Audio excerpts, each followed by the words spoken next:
Okay, so I'm going to read this section beforehand. It says, Vou falhei. 4 telegraph poles stretched across the country. Americans needed a fast way to get mail from coast to coast. That way would be the Pony Express.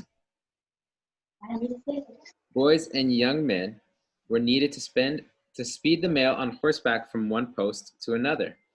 A Pony Express rider had to be more than just a good horseman. He had to be alert, resourceful, and a person of the highest character. Would Charles Martin, the young frontiersman and guide, meet these qualifications? Mr. Majors, one of the backers of the enterprise, knew how to find out. So, here we go. We're going to read about how the Bible rides the Western Plains. It says, young Charles slipped from his horse's back as the little company of riders came to a stop below the crest of the hill. Up over the hill ahead of them went the faint trail. Wait here, Charles ordered curtly, and the others waited. They did not mind, because they understood the reason. Again and again, as Charles had guided them across the almost trackless plain, the same thing had happened. Charles had taken no more chances on meeting Apache warriors or in riding into a nest of bandits with the men he was convoying across the Western Plains. At this time, at the Western Plains, there was a bunch of Indians, and so you wouldn't want to be caught with the Indians because they would kill you. And then there's bandits, so people who would rob. And so it's kind of dangerous riding on the Western Plains. Not for nothing was he known as one of the keenest and the toughest of the young plainsmen. Folk felt safe, and Charles Martin undertook to guide them where they wanted to go. Charles moved slightly up the hillside, stooping behind a shrubby tree near the crest. He crept forward. A moment later, he was gone from sight. Many a time had he spied out the land from beneath the cover of a stunted bit of growth along the lonely trail. Presently, he rode down the slope and swung into his saddle. Make sure you're following along reading. Plains clear as far as the eye can see, he said briefly. The horse started, and the long journey across the plains continued. So, do you guys know what the plains are? Not an airplane, but a plane, which is flat, Yes. flat grassland for a super long time. That night, the riders continued in an arroyo, a gully cut by the winter floods. Below the level of the plain, they were crossing. Young Charles cooked the meal over a fire of tiny dry sticks, and hardly a wisp of smoke rose to betray their camping place. The moon came up, and the night was warm. The fire died to embers. The men got ready to roll in their blankets and sleep, but before they did so, one man drew another aside. Satisfied, Majors? More than satisfied, Mr. Majors, said the emphasis. I heard it said that he was the toughest and the keenest plainsman around here. The way he got us out of that scrape yesterday and avoided trouble today has me convinced. Yes, Charles is our man if we can get him. So, Mr. Majors is a businessman. And so he's trying to hire Charles to see if Charles would be good for his business. And so that's what he's doing right now. At the end of the journey, Mr. Majors talked to Charles. Do you know how letters travel from New York to San Francisco, Charles? He asked. I've never had occasion to send a letter anywhere, answered Charles. There's not much letter writing in these parts. Well, said Mr. Majors, there are plenty of letters going from one part of the country to the other. The trouble is the time that's needed. It takes weeks and months to get a letter from the East Coast to the West. You can cover considerable ground on horseback in a month, said Charles thoughtfully. The letters don't go by horseback. They travel by ship to Panama, then overland to the West Coast, then up the coast by ship. Okay, do you guys know where Panama is? You guys don't know where Panama is? It's the bottom. It's the bottom of Central America. So here's what they would have to do. So here's the United States here. In order to get mail from this part to this part, they'd have to travel all the way down to Panama and then come all the way around. Instead of just cutting right here short, they had to go all the way down. So letters don't go by horseback, they travel by ship to Panama, then overland to the west coast, then up the coast by ship. I have an idea that it could be done faster than that, and I want you to help me, Charles.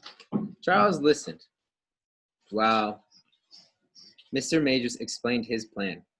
In these days, there are train services from New York to St. Joseph, Missouri, but no farther west. From St. Joseph on, I want relays of the toughest, keenest, and bravest men I can find, Mr. Major said. They will have short stages and the finest horses we can get. They will need to ride in winter and summer, through sun and storm, night and day. Charles's eyes brightened. The idea sounded interesting. There might be some fine adventures riding like that. Nothing must interfere with the mail, said Mr. Majors. It must go through so fast that in 10 days a letter will be in San Francisco. 10 days riding? No, 10 days from New York to San Francisco, train and all.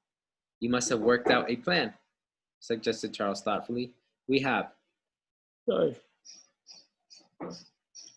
We are going to set up 198 stations from St. Joseph to San Francisco. We'll need 500 of the best, speediest, and most enduring horses that we can find, and 80 riders. He paused and looked at Charles. It will take more than pluck, he said. Carrying the mail is an important business. It's a responsibility. The young men must be able to keep clear of trouble. No drinking, no fighting, no gambling, or quarreling. And they must be honest and faithful. Charles was looking more and more interested. It's a dangerous job, Charles. Interested? I might be, said Charles briefly. Mr. Majors brought out a rough map. We're picking only the best men. I'd want you to help pick the men for this part of the country and have charge of them. And your own ride would be from here to here. He pointed out a section on the map. Not so long a ride, said Charles, but it's a bad stretch in the winter. Mr. Majors was watching Charles quietly. Here's the point. Rain or storm, snow or sleet, blizzard or drought, war or peace. Indians or highwaymen, the mail must go through. The young man before you is due at your station a certain time. You must be saddled and mounted at that time.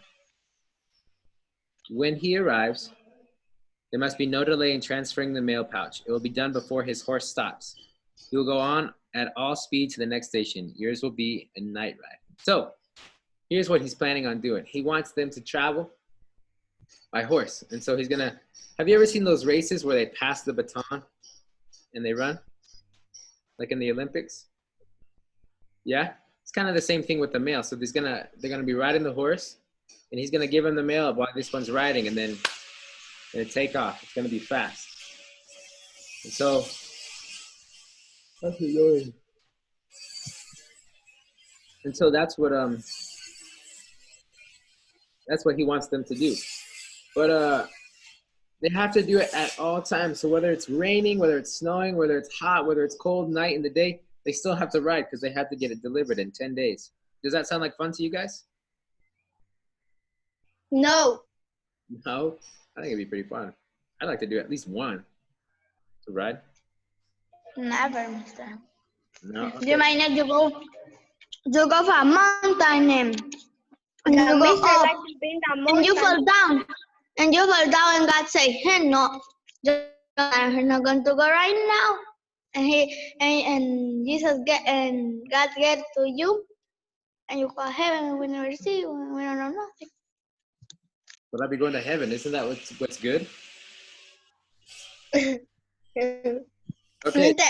You like to go in the mountain? Yeah, I do like to go to the mountain. Okay.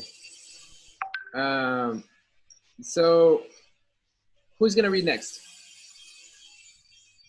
Me, mister. Okay, Monte, read for us.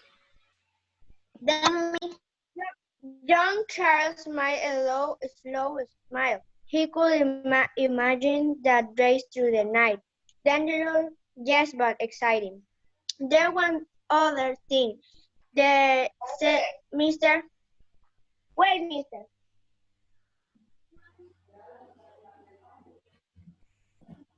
What happened?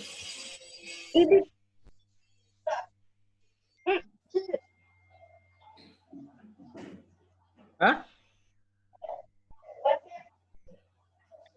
Keep on reading, mister. I will talk with my mother. Okay. Hi, mister. Carlos, read for us. Okay, young Charles smiled a slow smile. He could imagine that race through the night, dangerous, yes, but exciting. There's one other thing that said Mr. Myers. Our outfit is going to have the finest horses and the best horsemen. We must have men who are of fine character. We are choosing only men who are willing to sing this pledge. He laid on the table before the young man a statement writing in a clear, plain hand. Read it, he said, and read it carefully. Charles read, I do hereby swear before the great and living God that during my engagement and while I am an employee of Russell Myers and Wardell, I will under no circumstance use profane language, that I will drink no intoxicating liquors, that I will not quarrel or fight with other employees of the firm, and that in every fight with all employees of the firm, and that in every respect I will conduct myself honestly, be faithful to my duties, and so direct all my acts, and to win the confidence of my employers. So help me God. Very good. So basically, what he's saying is it's kind of they made a contract, you know, or a statement that's saying, okay, while I work, I'm gonna not use bad words. I'm not gonna drink alcohol, and I'm not gonna fight with other people. And I'm gonna respect. So I represent well the company. For example, I have this right here that says Victory. Now, if I go out and I start fighting, using bad words and drinking, everyone is gonna think, oh, look at the teacher from Victory is a bad person. And so it's the same thing. He wants to do the same thing. Take a oath or make a promise that he's not gonna do those things. Okay, who's reading next? Me. Lizzie, go for it. There was a steep pledge. Most of the horsemen of that western country did freely all those things that were forbidden in the pledge. Camels, irresponsibly. Mr. Myers went on slowly. We can risk having weak men, and besides, we want our riders to. You muted your microphone.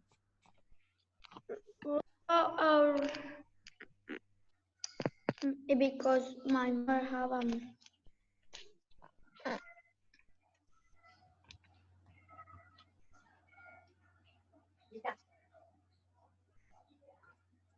to it over, I will make the plate, he said. It's not asking too much. Mr. Mayor eyes shone with pleasure. He looked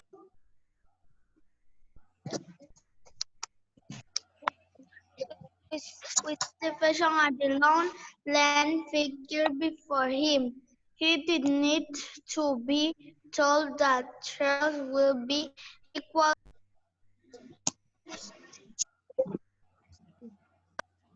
anything that might come up.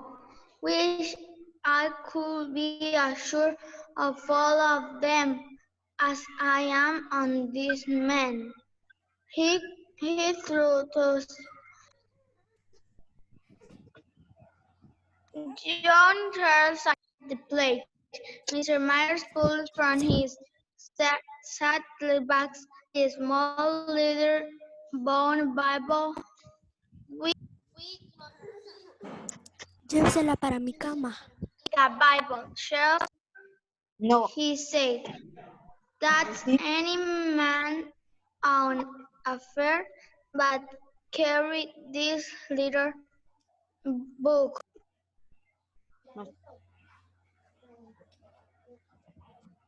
And read it.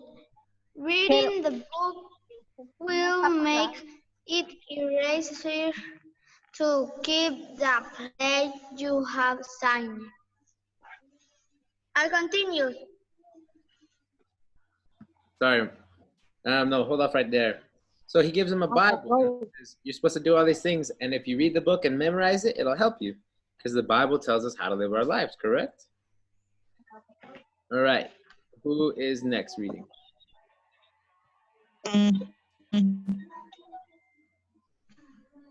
Who's next?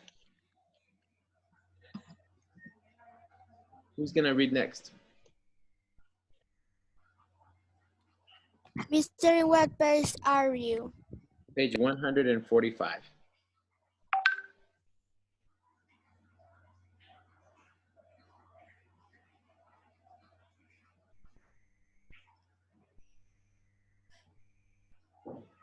Gloria, Read it, mister. what'd you say, Monse? Elisandra, Peña, I can Gloria, read it. Yared, y Giancarlos. They're not. Who said I can read? All right, Monse, Mr. Mahor's eyes shone with pleasure. we're past that. We're past that. We're at over and over again. Over and over again, Mr. Mahos talked to one man in another. At last, all had been selected. Each one had seen the pledge. Each one had his little leather-bound Bible and his trusty horse. The day of April 3 of 1860. something like that. 1860 that arrived a great crowd awaited the railway station at Joseph, Missouri. The train came puffing in late with all haste. The mail in which that first day were 49 letters, 5 telegrams, and some newspaper was stuffed into the letter said back that was to carry them, and the galley dressed, high-booted, eagle-eyed John Ryder sunk into his saddle and was off. Darkness came. Still the riding spent on full time he chased horse, and then at the end of the stretch of 75 miles, another river sunk into the trail beside him. As they raced along together, the mile push was under from the first man to the second. On and on and on. The thunder of hoofs was still only for the brief second when each rider jumped from a tired horse to the one held waiting beside the trail. On and on and on. So began the shuttle service to the Pony Express through sun and rain, through spring and winter, through calms and the storm to Main Road. John, Charles, and the others never failed in the days between the wheel rides carrying the mail. They lived according to their pledge, and many of one found comfort and help in the little leader bound book, and went with him in sunshine of storms along the trail of the Verlight Express. Overland Express. Very good. So do you see that photo at the bottom? Yes.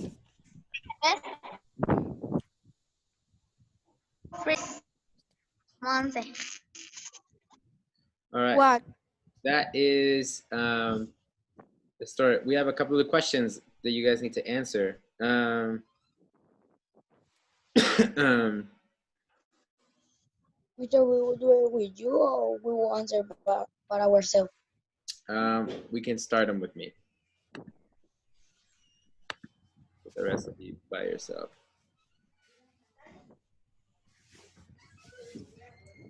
One second. How did Mr. Mahers? I read about Bible, but I don't know. I hear it in John Charles in the place of Mahers. All right. So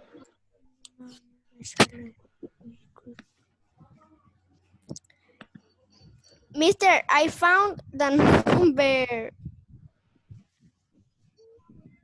How did Mr. Mahers know that Charlie would be good worker for the Pony Express? Pony Express.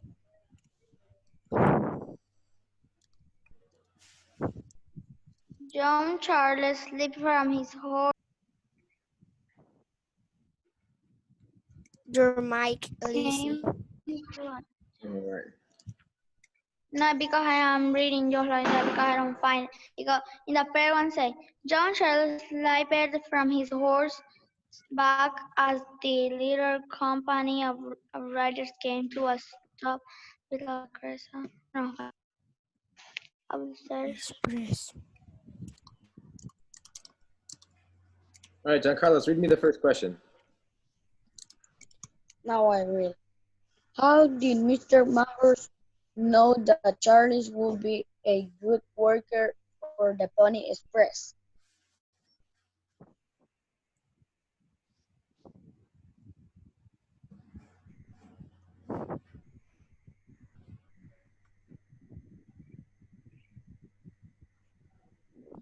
All right.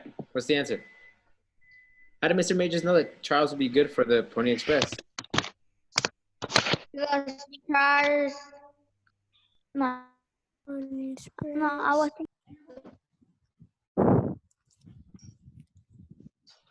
It's my pants.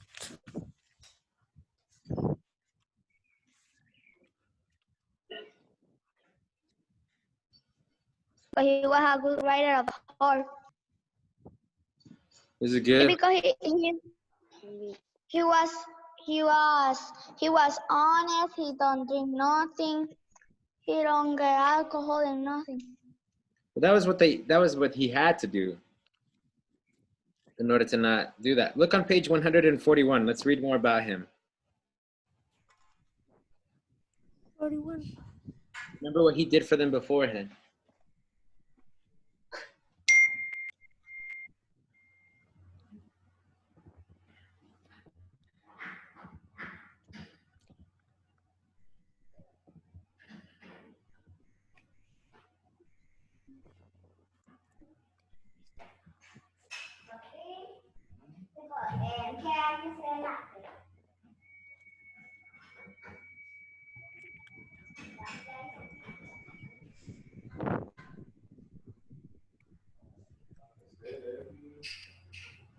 I don't know if I answer, but it say here Charles Martin undertook the guide them where they wanted to go. How did Mr. Myers? All right, so let me read this. Charles was taking no chances on meeting Apache warriors or on riding into a nest of bandits with the men he was conveying across the Western Plains. Not for nothing was he known as one of the keenest and the toughest, keenest means smartest, of the young plainsmen. People felt safe as Charles Martin undertook to guide them where they wanted to go. So, does he seem like he's smart with what he's doing?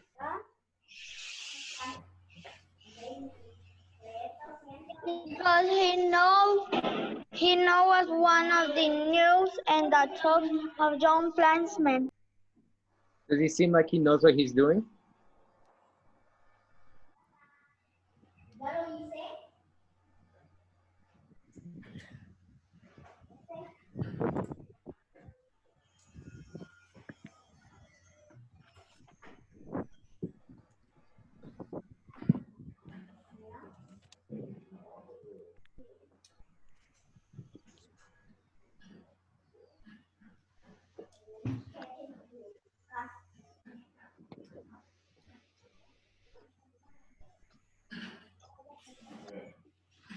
And the others say, more than satisfied. Mr. Miles said with emphasis, I hear it say that he was the tallest and the kindest plainsman around here. Because that is not, mister. Okay, let's look at what I just read again, okay? And pay careful attention. So he says, Charles was taking no chances, which he was being smart, on meeting Apache warriors, or on riding into a nest of bandits with the men he was convoying or carrying across the western plains. Not for nothing was he known as one of the keenest and the toughest of the young plainsmen. So you can say that he was very smart and very tough. Correct? Okay. So that's what we can put.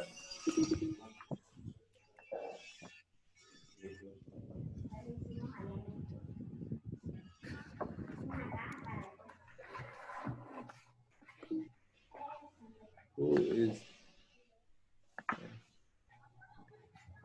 Voy a ir a comprar uno. Voy a ir a comprar. Voy a hablar.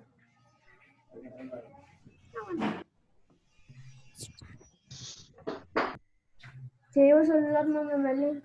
A las 10 tengo una clase. Porque no economista en naranja, ¿cierto? Ah, ya.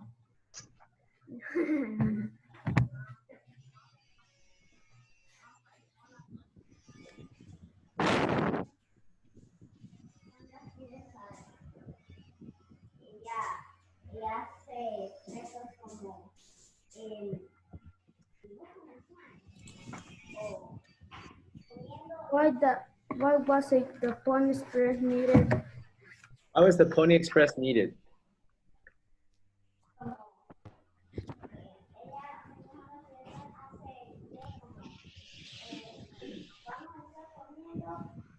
Why was it needed?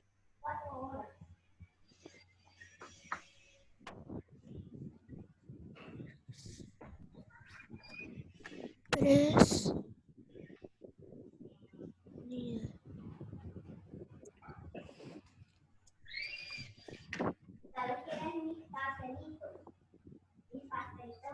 Huh? Why was the Pony Express needed? What was the Pony? Because they don't have a lot of riders, so they can go to leave mail. Yeah, the Pony Express was to take mail from the East Coast to the West Coast. And so why was it needed? Remember about Panama?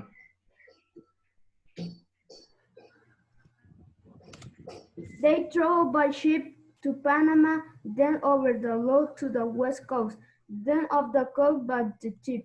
I even have an idea I can be done faster than, and I can you help me, Charles? So to take the mail through Panama, was it a short time? No, Yes. it was for 10 days. No, that's how long they wanted to get from mail from East Coast to the West Coast. But Now we're going to set up. if you had to go all the way to another country just deliver to your mail, is that going to take too long? Yes. Yes. So if they needed, why did they need the Pony Express? Because It's more fast. it was faster, and the other way, what?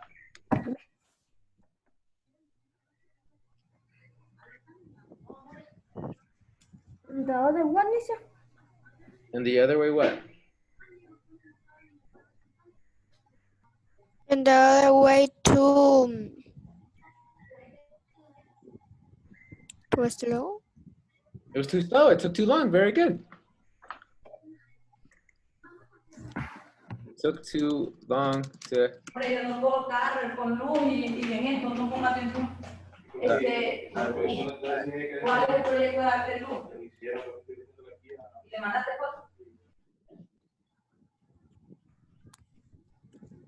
It took too long to take mail to the other side of the country.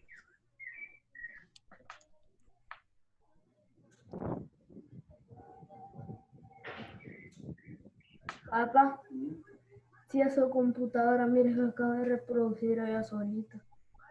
Okay. The rest is on you guys. Okay. The rest of you guys have to answer. That's why I sent it so late because I don't know nothing and I need to do another thing. And that's why I sent the homework late so at night because I don't understand. I need to be all the afternoon Mister? doing that. Mister, Yes. And I remember I do the we need other to do homework. we need to do the 3 more. Yep. You have to do 3 more. I already found the 5. Reread the story, okay? Reread the story and take your time. Okay, read the questions first. Why was Charles afraid when heard that would be reading at Right. night? Night.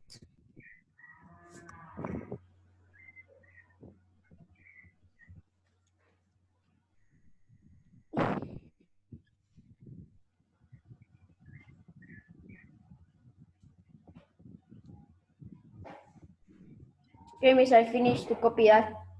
All right. Well, that's all for this class.